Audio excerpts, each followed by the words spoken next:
Nah, kurangnya pendanaan serta sumber daya manusia menjadi masalah utama pembangunan infrastruktur air bersih di Indonesia. Apakah Indonesia siap menghadapi krisis air bersih yang diperkirakan akan terjadi di tahun 2045?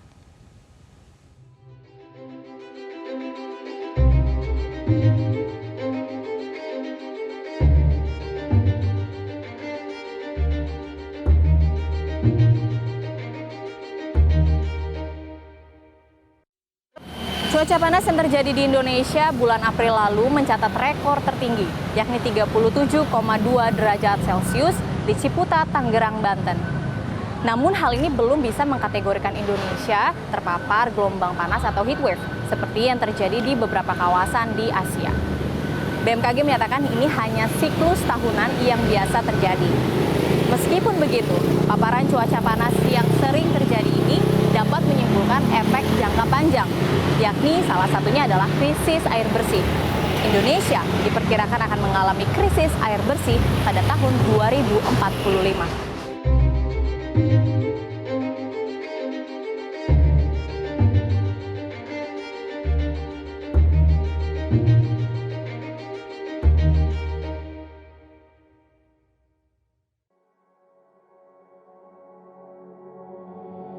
Memang menurut data yang dilakukan oleh prediksi cuaca itu nanti pada tahun 2030 ke atas sampai 2045 itu akan terjadi istilah gejala El Nino lah kalau nggak salah itu ya.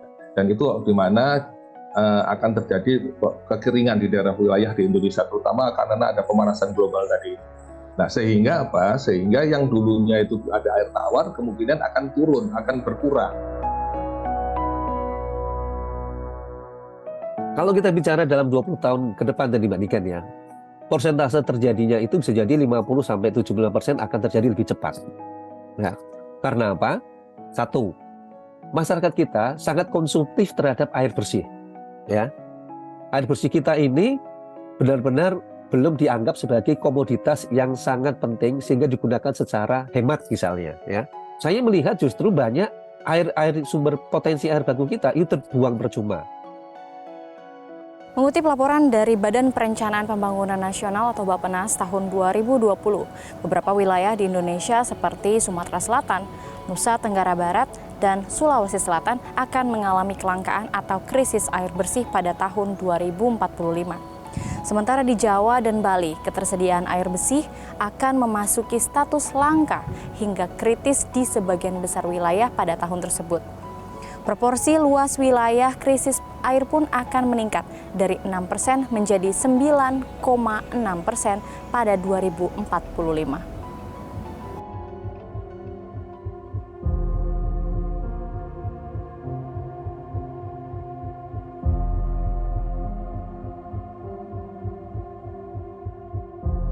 Indonesia yang merupakan daerah kepulauan harusnya dapat mengoptimalkan baik itu air daratan maupun juga air yang berasal dari laut untuk sumber air baku. Ini yang menjadi catatan bagaimana kita membangun ketahanan air bagi kota-kota di Indonesia.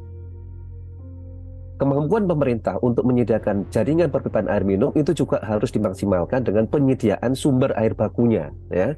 Tanpa itu ya tidak mungkin kita membangun jaringan perpipaan tanpa ketersediaan air baku. Nah, air baku ini juga menjadi masalah karena tidak pernah dipersiapkan dengan matang.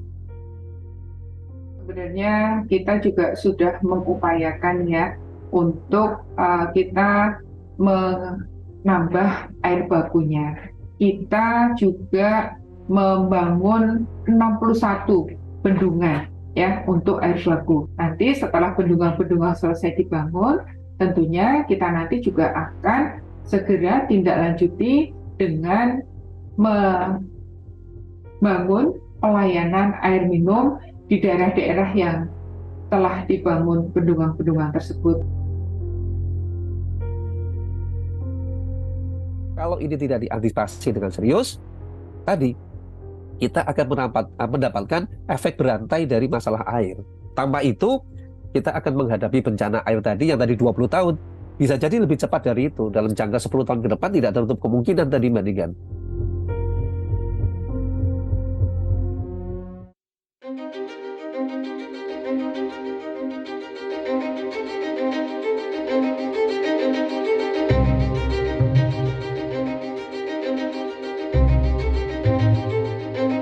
Dan kendala saat ini yang kita miliki adalah keterbatasan dari segi pendanaan, baik di tingkat pusat maupun di tingkat daerah. Ya, ini juga masalah SDM juga, ini juga keterbatasan juga.